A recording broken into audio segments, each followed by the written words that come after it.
नमस्कार साथियों, आप सबका पुनः स्वागत है श्रद्धा एस्ट्रो ज्योतिष में। आज हम लोग कवर करने वाले हैं मीन लगन की कुंडली में यदि केतु द्वादश भाव में बैठे हैं तो क्या फल है। हम ये भी कह सकते हैं मीन लगन की कुंडली में कुंभ राशि का केतु किस प्रकार का फल देता है। तो आइए शुरुआत करते हैं आज की क्लास का। लग्न या प्रथम भाव से गिनते हैं घड़ी की विपरीत दिशा यानी एंटी क्लॉकवाइज, तो यह आता है द्वादश भाव या 12वां भाव। 12वां भाव जिसको मुख्यतः foreign land, foreign people, foreign investment या कोई भी प्रकार की इन्वेस्टमेंट, खर्चा, व्यय और कारावास, पैरों का निचला हिस्सा, इन सब विषयों के लिए जाना जाता है। अभी यहाँ 11 नंबर यानी कुंभ राशि है जो एक वायु तत्व राशि है, केतु बैठे हुए हैं। ध्यान रखना है केतु का जो माइंडसेट है वो पूरी तरह से मोक्षा, डिटैचमेंट, अलगाव, इन सब विषयों को लेकर आगे बढ़ते हैं। लेकिन अगर इसको कोई जल तत्व और अग्नि तत्व राशि मिल जाती है तो वो लौकिक दृष्टि के लिए भी एक्सेप्टेबल माना जाता है। मतलब मोक्षा का जो उसका काम करने का तरीका है वो उस राशि में एक्सेप्ट हो जाता है और सोसाइटी में उसका फायदा मिलने लग जाता है। भाई जैसे व्यक्ति को केतु का काम है ज्यादा नहीं बोलता वो, तो कम बोलचाल से भी आदमी की धार्मिक इमेज कायम है। मतलब 9th हाउस में वो बली हो गया है, 12वें हाउस में मान लीजिए बली है। इसका मतलब क्या है, आदमी ज़्यादा फॉरेन पीपल के साथ ज़्यादा वार्तालाप नहीं करेगा, लेकिन सदा उसको फॉरेन पीपल, फॉरेन लैंड फायदा ही देने वाली होंगी। कई बार तो हम फॉरेनर्स को मना कर या दूसरी जाति के लोगों को मना कर थक जाते हैं, लेकिन वो हमें फ़ायदा नहीं देता। कारण 12वें भाव का राहु खराब है। राहु बहुत बहिर्मुखी है, बहुत बोलेगा, लेकिन वो फ़ायदा नहीं, नुकसान करा देता। कहता है यार ये तो, यानी दूसरे व्यक्ति उसको लेकर इस प्रकार की मनोभावना रखते हैं, ये व्यक्ति तो बस परेशान करने वाला है। लेकिन केतु अगर 12वें भाव में बली हो जाता है तो फिर वो उन लोगों से कम शब्दों में ही उनका जो प्रेम पात्र बन जाता है। अभी यहां पर कुंभ राशि है। कुंभ राशि शनि की मूल त्रिकोण राशि मानी जाती है, यानी शनि को बहुत प्रिय है।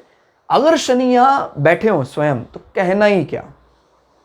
वैसे भी 6-8-12 जैसे हाउसेस में शनि को कहीं ना कहीं भाव का भी बल मिल रहा है, अभी तो राशि का बल भी मिल रहा है, तो ये बहुत अच्छा माना जाएगा। शनि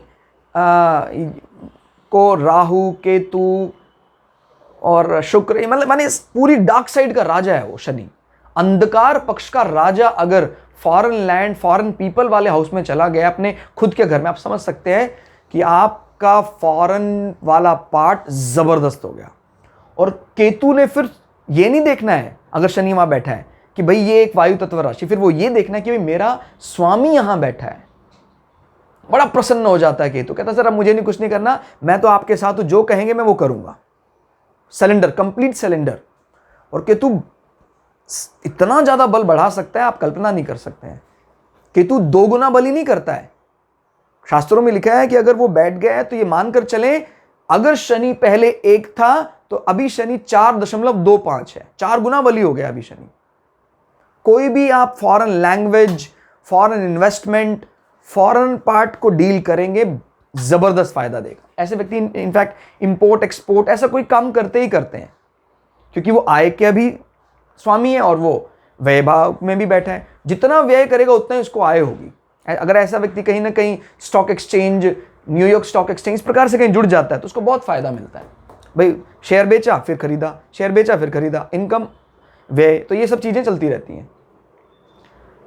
और क्या समझ में आता है, अगर शनि यहां बैठा है, केतु यहां बैठा है, तो उसके पैर बहुत बली होते हैं, बलवान पुष्ट पैर, फुट पार्ट जो है निचला हिस्सा। अब यही खराब बन जाएगा अगर अकेला केतु बिठा दो यहां पर। केतु अकेला बैठ गया तो फिर क्या होगा, व्यक्ति उनसे नहीं बोलेगा और दूसरे जो भी, स्पेशली कौन से व्यक्ति नाराज रहेंगे, जो भी मैंने वर्ड इस्तेमाल किया था हाइब्रिडाइजेशन, हाइब्रिड वर्ड की हर उस चीज से आपको नुकसान होगा। Hybrid technology, hybrid people, intercaste family में जो शादियां हो रखी हैं वो आपसे नहीं बनेगा। याद रखिएगा, वर्ण संकर कहा जाता है हिंदी में इसको, वर्ण संकर। आपके लिए उपयुक्त नहीं, आपसे जल्दी ही वो लोग नाराज हो जाते हैं। हालांकि आप 12वें भाव को लेकर यहां ज्यादा संवाद नहीं करते हैं, ज्यादा बोलते नहीं है, फिर भी वो व्यक्ति आपसे नाराज रह जाता है अगर इस वायु तत्व राशि में अकेला केतु बैठ जाता है। ठीक है, वो पारलौकिक दृष्टि से क्या फायदा दे रहा है अभी हमारा वो विषय नहीं है। पारलौकिक दृष्टि से 12वें भाव में बैठा केतु भाव बल से हमेशा ही कुछ ना कुछ आपको जीवन के अंतिम दिनों में कुछ ना कुछ दिलाकर जाएगा।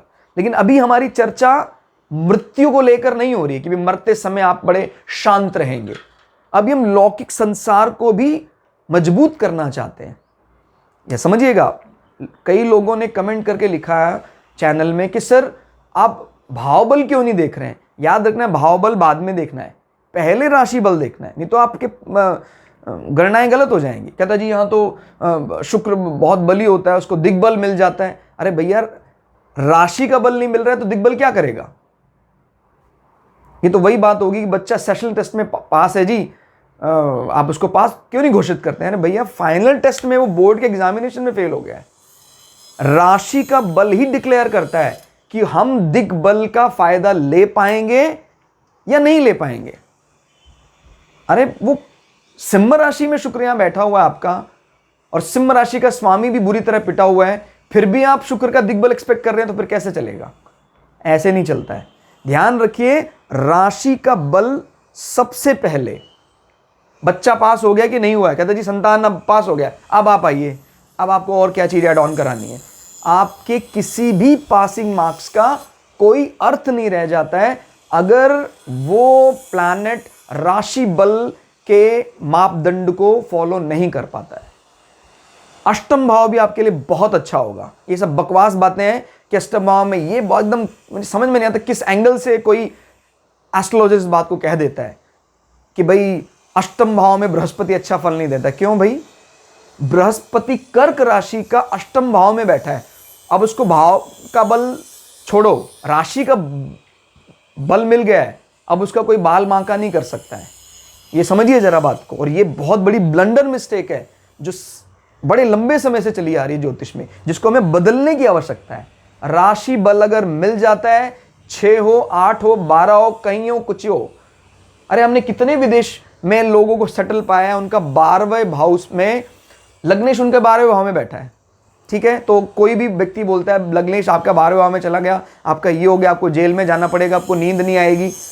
अरे भैया, ये आपने देखा है क्या कि लग्नेश जिसके साथ बैठा है वो स्वयं उसको वेलकम करने के लिए वहां बैठा हुआ है। मान लीजिए तुला लग्न की कुंडली है, 6 नंबर यहां है, बुध उच्च का होकर अपनी राशि में बैठा है और शुक्र को वेलकम कर रहा है। चाहे शुक्र का नीच हो, लेकिन वो नीच भंग भी करवा दिया उसने और उसको फॉरेन लैंड में भी भेज दिया, वो वहीं जाकर सक्सेसफुल होगा। ऐसा बच्चा शुरुआत से ही घर से दूर चला जाएगा और घर में रखोगे वो कुछ नहीं बन पाएगा। घर से दूर करते देखना, वो उसके करियर में 4 चांद लग जाएंगे। तो ये अंतर आपको पहचानना होगा। और ये अंतर कहां से समझ में आएगा, पहले देखो राशि बल है कि नहीं है, भाव बल बाद में देखो, दिग्बल बाद में देखो आप। तो ये मुझे कई बार बड़ी तरस भी आता है कि मैं लोगों को क्या समझाऊं कि दिग्बल मिल रहा है जी। अरे भैया, दिग्बल नहीं देखना है, पहले आप राशि बल देखिए। और केतु यहां पर अकेला बैठा राशि का बल नहीं पाता है, तो आप बात को समझिए। लेकिन सिर्फ राहु और केतु ऐसे प्लैनेट हैं जो राशि को बाद में, प्लैनेट को पहले देखते हैं। अगर यहां पर इसके पक्ष का प्लैनेट शनि आ जाए तो फिर वो पार्ट खत्म कि नहीं ये तो वायु तत्व रहा है, फिर नहीं, फिर तो फुल सपोर्ट मिलेगा आपको। फिर आपको इंपोर्ट एक्सपोर्ट वाला काम, कोई भी ऐसा कार्य, विदेश से संबंधित कोई भी विषय, उस सबसे फायदा होगा। नहीं तो इन सारे ही विषयों से नुकसान हो जाएगा, आपको भय लगा रहेगा।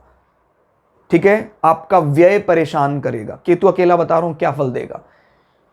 नींद आने में भी समस्या होती है अगर शनि भी कमजोर हो जाए। जैसे शनि आ नहीं बैठा, शनि मान लीजिए नीच का होकर यहां आ जाता है, नींद नहीं आएगी। और आप समझ सकते हैं भाई धन भाव में कमी आ गई है तो फिर नींद कहां से आएगी, नींद नहीं आएगी आपको।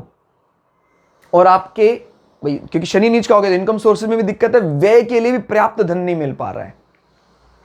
क्लियर, तो आपको सारे एस्पेक्ट खुद ब खुद टटोलने हैं।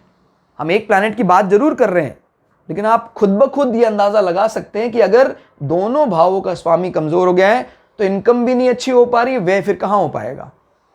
तो फिर तो वैसे ही नींद उड़ जाएगी। पैरों में फंगल इन्फेक्शन होगा, जूता बड़ा सोच समझ कर पहनना चाहिए, जूते में एथलीट फुट जैसा दोष हो सकता है, यानी सेकेंडरी इन्फेक्शन। लेदर का शूज या तो अवॉइड करे या फिर टैनिंग किया हुआ लेदर का शूज पहनना चाहिए। क्लियर हो गया? और मैंने आपको ऑलरेडी बता दिया, विदेशी लोगों से, विदेशी भूमि से अकेला केतु यहां बैठा है तो फायदा नहीं होता, बेमतलब का मनमुटाव हो जाता है। आपने कुछ बोला नहीं फिर भी नाराजगी है। यहां से गिनते हैं 1 2 3 4 5। केतु वहां बैठकर दूसरी वायु तत्व राशि पर नजर बनाए हुए हैं। अगर यहां बुध बैठे हुए हैं तो बहुत अच्छा परिणाम है, या वो शनि के साथ भी बैठा है तो बहुत अच्छा परिणाम है। क्या अच्छा परिणाम है? घर उसका अपना होगा, माता बुध के रोमांटिक फेस को रिप्रेजेंट करती है, हास्य विनोद पसंद करना, लेकिन वो कभी भी दिखावा नहीं पसंद करती। केतु का मतलब रियलिटी, इल्यूजन, मतलब वो बहिर्मुखी नहीं है, वो रियलिटी की बात करता है, सिर्फ कम शब्दों में अपनी बात को रखता है। और अगर अकेला केतु है तो आदमी केयरलेस हो जाता है अपने घर को लेकर, मकान भी नहीं बनेगा अगर बुध कमजोर है तो। क्लियर हो गया? चतुर्थ भाव मकान को भी बताता है। जीवन में सुखों की कमी हो जाएगी, सुख का अनुभव नहीं कर पाएगा, और अपने घर में रहकर तो बिल्कुल भी नहीं कर पाएगा। ठीक हो गया? शायद आपका 10th हाउस मजबूत आ जाए तो उससे बात बन जाएगी, लेकिन अगर इस घर का स्वामी खत्म, कई लोग आपने देखा होगा घर में आते दुखी हो जाते हैं, ऑफिस में कमाल, कई बार उल्टा भी हो जाता है, ऑफिस में दुखी घर में सुखी। तो वो देखना चतुर्थेश बली है या आपका दशमेश बली है, उस हिसाब से हम ये तय करते हैं। अभी केतु की दृष्टि अकेले यहां भाव को कमजोर कर रही है। हृदय में समस्या हो सकती है, आपके फेफड़ों में कमी हो सकती है, बिल्कुल स्मोकिंग नहीं करनी चाहिए, नहीं तो आपको कोई फेफड़ों में दिक्कत आ सकती है इस कंडीशन में, क्योंकि केतु वैसे भी वो बीमारियां देता है जो अनडायग्नोज हैं, जिनको आसानी से ठीक नहीं किया जा सकता है। 5, आगे गिनते हैं 6 7। सातवीं दृष्टि को हम काउंट नहीं कर रहे हैं। इतना ध्यान देना कि अगर वहां केतु है तो यहां राहु है। राहु सामान्यतः सिम, जो भी आप कह सकते हैं अग्नि तत्व राशि है, वहां सामान्यतः अच्छे फल नहीं देता है। एक्सेप्शनल है मेष राशि। मेष राशि का जो दूसरा पड़ाव है वो आपको बलि माना जाता है, यानी जीवन में बहुत ज्यादा कष्ट देने के बाद आपको राहु इस प्रकार से माफ कर देता है जैसे किसी फांसी में जाने वाले किसी कैदी को एक राजा अभय दान दे देता है कि भाई अब मैं ही तेरा रक्षक हूं। तो वही मेष राशि का राहु का प्रभाव हमारे ग्रंथों में लिखा है। तो ये दृष्टि को काउंट नहीं करना है। 8 9, 9वीं दृष्टि से केतु आपके अष्टम भाव में नजर बनाए हुए हैं। अष्टम भाव होता है हमारी आयु का, ससुराल पक्ष का। इस भाव का स्वामी यहां बैठा हो शुक्र, या शनि यहां बैठा हो, तो फिर ये दृष्टि बहुत ज्यादा बल करेगी, आपकी आयु बढ़ाने वाली होगी, आपके एक्सटर्नल सेक्सुअल ऑर्गन निर्दोष होंगे। और यहीं अगर ना तो शुक्र बैठा है ना या शनि बैठा है, तो आपके एक्सटर्नल सेक्सुअल ऑर्गन में निश्चित रूप से फंगल इन्फेक्शन, खुजली, दाद समस्याएं, चोट का निशान हो सकता है। एनस में कोई दिक्कत आ सकती है, गुदा द्वार में। और अष्टम भाव ससुराल पक्ष को भी बताता है। ससुराल पक्ष से दूरियां बन जाती हैं, व्यक्ति ज्यादा संवाद नहीं करता है, वो दूरियां, नाराज रहते हैं, सडनली जीवन में कुछ बड़ी परेशानियां आ जाती हैं। ऐसे व्यक्ति को इंश्योरेंस से ज्यादा फायदा नहीं होता। अगर मैं बोल रहा हूं साफ साफ, इस राशि में यहां पर अंधकार पक्ष का कोई प्लैनेट नहीं बैठा या इसके साथ शनि नहीं बैठा है, तो अगर हम कुल मिला के देखा जाए, केतु को यहां कहीं ना कहीं सपोर्ट की आवश्यकता है। नहीं तो सिवाय जीवन का जो अंतिम पक्ष होगा, जिसको हम बोलते हैं मृत्यु वाला पार्ट, वहां पर तो आदमी रिलैक्स्ड हो जाता है, क्योंकि केतु कहीं ना कहीं अंत में, भाई मोक्षा हाउस तो माना ही जाता है और मोक्षा प्लैनेट भी है। तो जीवन में जब अंतिम इस पक्ष की बात आती है, खाली पारलौकिक वाली बात आती है, तो वहां के लिए रिजल्ट सेटिस्फैक्ट्री दे देता है। नहीं तो लौकिक दृष्टियों के लिए हमें शनि को आइदर यहां साथ बिठाना चाहिए, या जहां जहां केतु एक्सपेक्ट कर रहा है वहां पर इसके साइड का कोई प्लैनेट बैठा हो, तब हमें इसका अच्छा परिणाम देखने में मिलता है। नहीं तो ये वायु तत्व राशियों के लिए या पृथ्वी तत्व राशियों के लिए अकेला बैठा ज्यादा अच्छे परिणाम नहीं देता है। तो दोस्तों आज के लिए इतना ही, मिलते हैं अगली क्लास में। तब तक के लिए जय श्री भगु पराशरा, जय श्री शुक्राचार्य, नमस्कार।